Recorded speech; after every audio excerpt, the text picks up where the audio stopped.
Poland is home to the smallest Muslim community anywhere in Europe, fewer than 1 in 1,000 of its people. And yet this is the country that built the hardest wall on the entire continent, and not only a wall of steel and razor wire. Poland became the first nation in the European Union to switch off the right to even claim asylum at its border, an unprecedented step no member state had ever taken. Then, it elected a president who campaigned on civilizational sovereignty and a Catholic Poland first. How did the European country with almost no Muslim migration end up drawing the sharpest line against it? The answer starts at a forest border. To understand how Poland got here, you have to start with a number that almost nobody in Western Europe believes when they first hear it. Muslims make up roughly 1/10 of 1% of the Polish population. Most serious estimates land somewhere between 25,000 and 75,000 people, out of a nation of about 38 million. That is the smallest Muslim community anywhere on the continent. Compared to France, Germany, or the Netherlands, Poland is, on paper, the country with the least reason to be having this argument at all. And that is exactly what makes the Polish case so strange and so important. Because the fiercest civilizational stand in modern Europe is being taken by the country that has the fewest Muslims in it. Poland's historic Muslim presence is not a story of recent migration. It goes back more than 600 years. The oldest Muslims in Poland are the Lipka Tatars, a Turkic community that settled in the lands of the old Grand Duchy of Lithuania beginning in the late 14th century. Some of their villages, places like Krużeniany and Bohoniki in the east, were granted to Tatar cavalrymen by King John III Sobieski, the same king who broke the Ottoman siege of Vienna in 1683.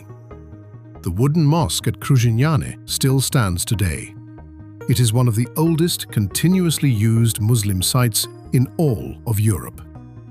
And here is the thing everyone in Poland understands about the Tatars.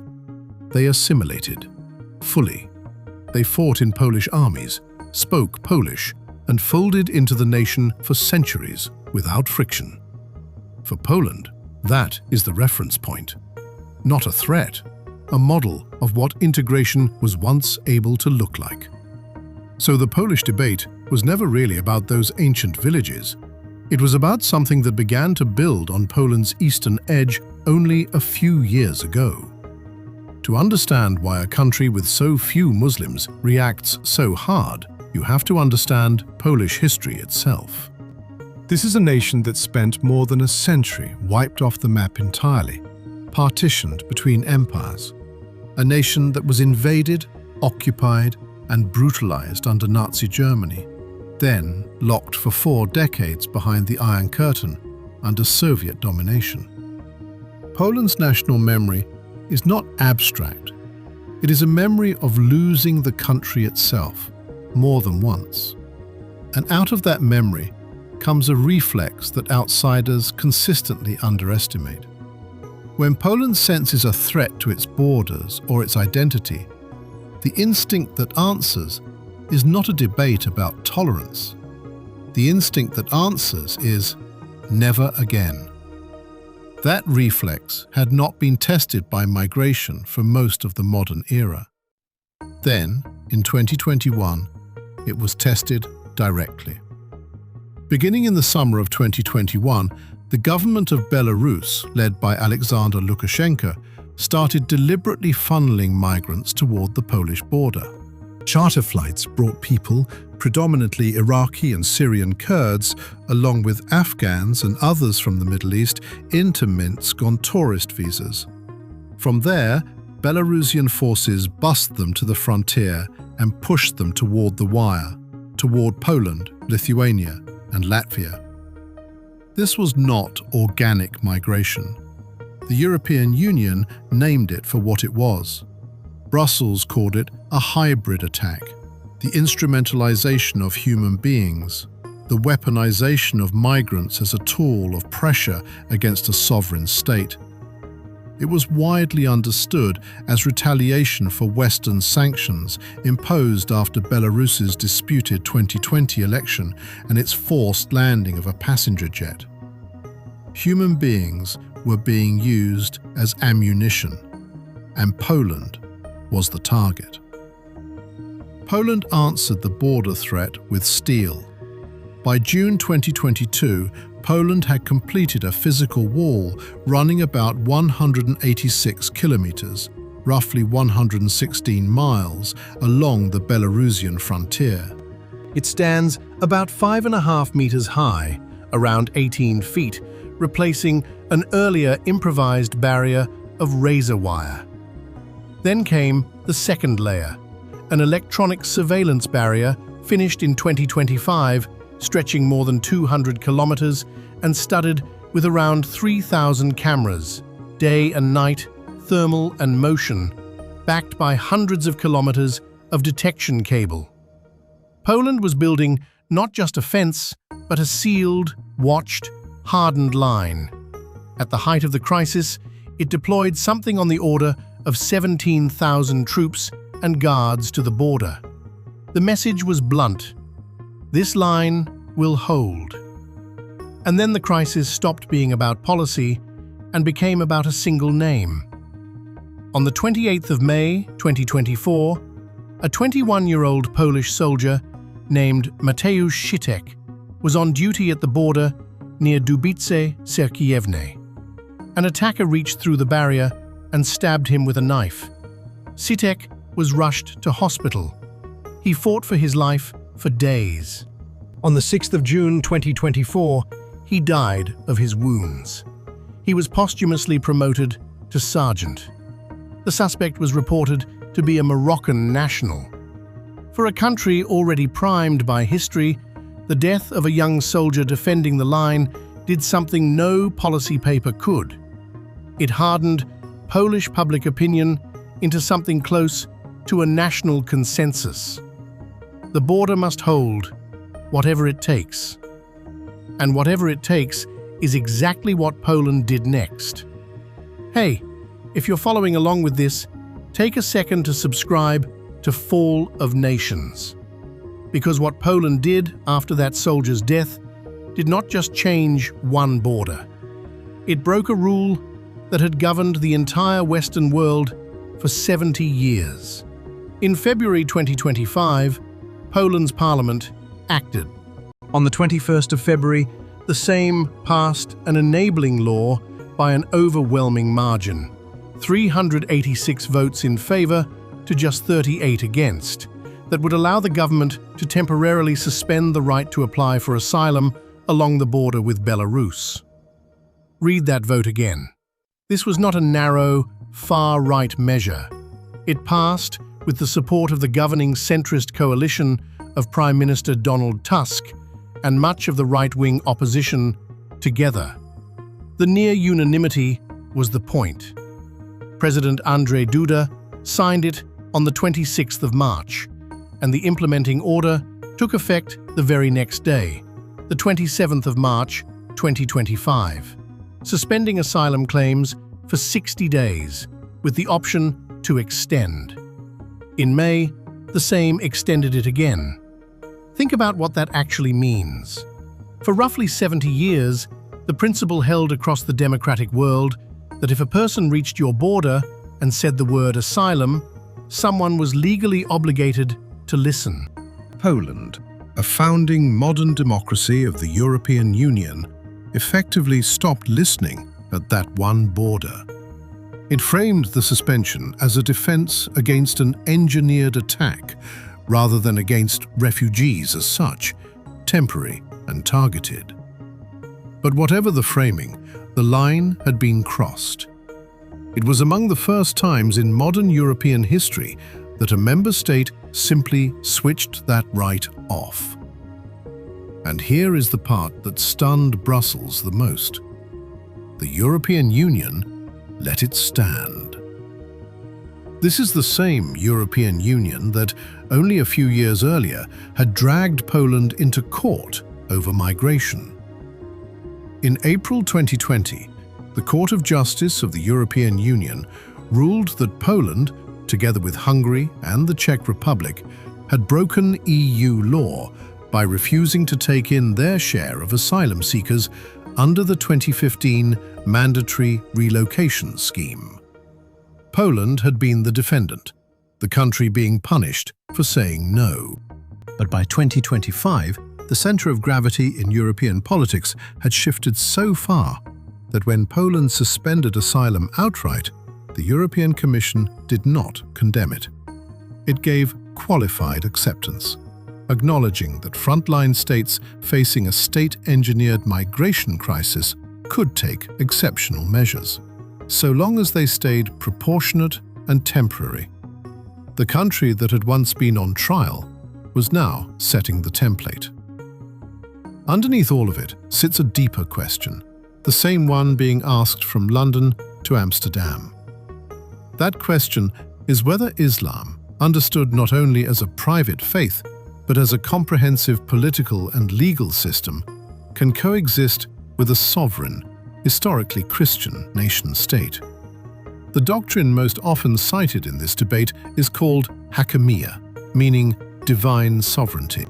In its strongest form, associated with the 20th century Egyptian Muslim Brotherhood ideologue Sayyid Qutb, it holds that God alone is the ultimate lawgiver over all human affairs, and that no parliament and no court may enact laws contradicting divine command.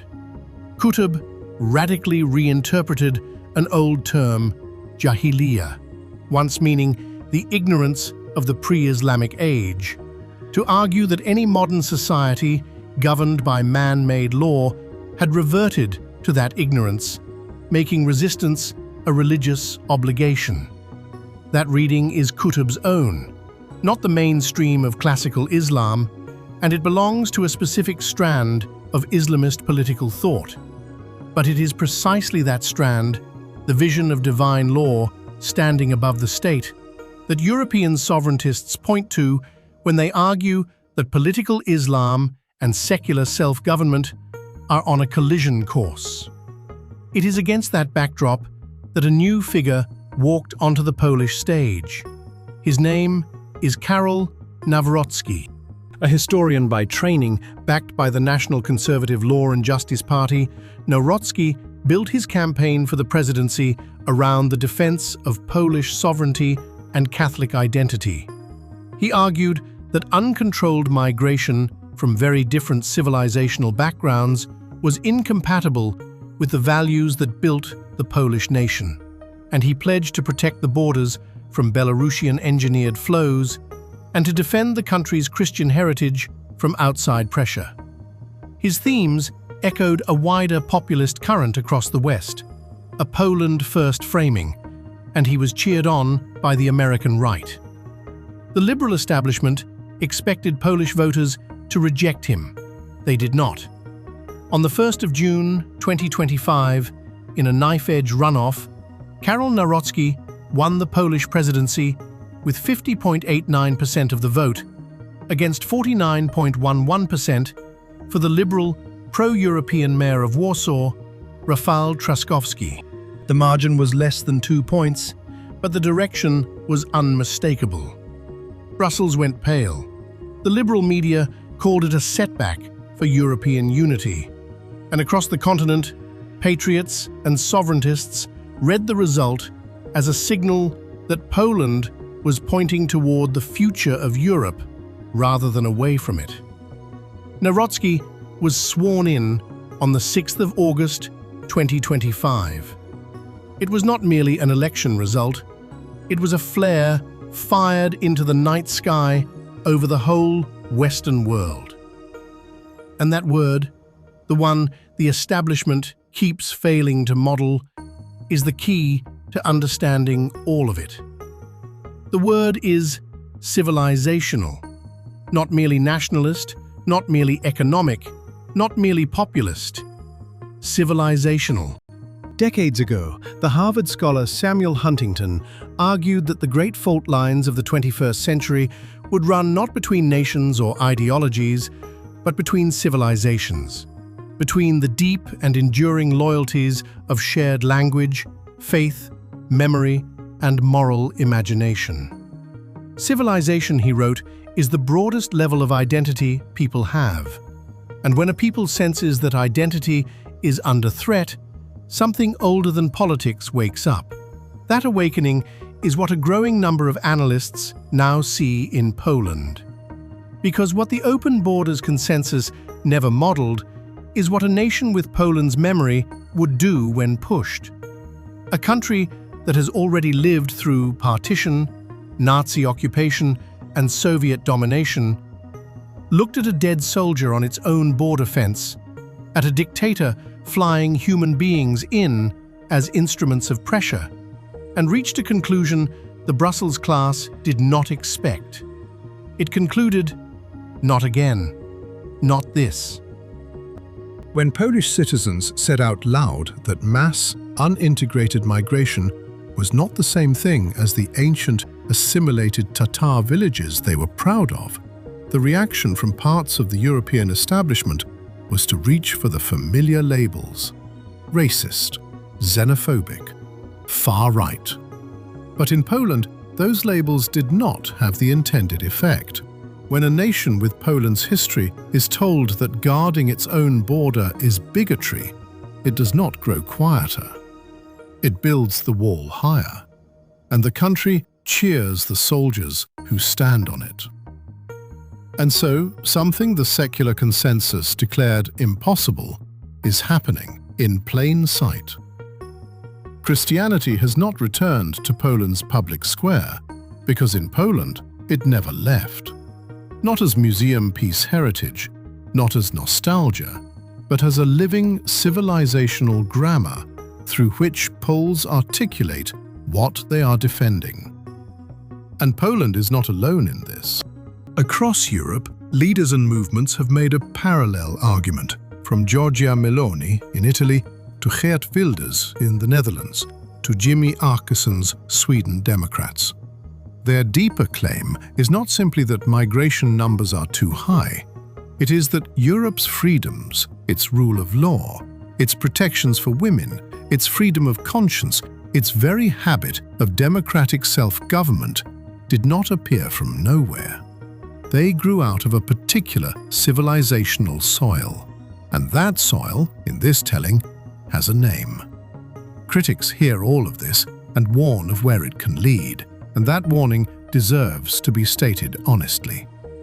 They point out that Poland's Muslim population is tiny, that the danger is being amplified far beyond its real scale, and that a democracy which starts switching off asylum rights, however engineered the crisis, is playing with a principle that protects everyone.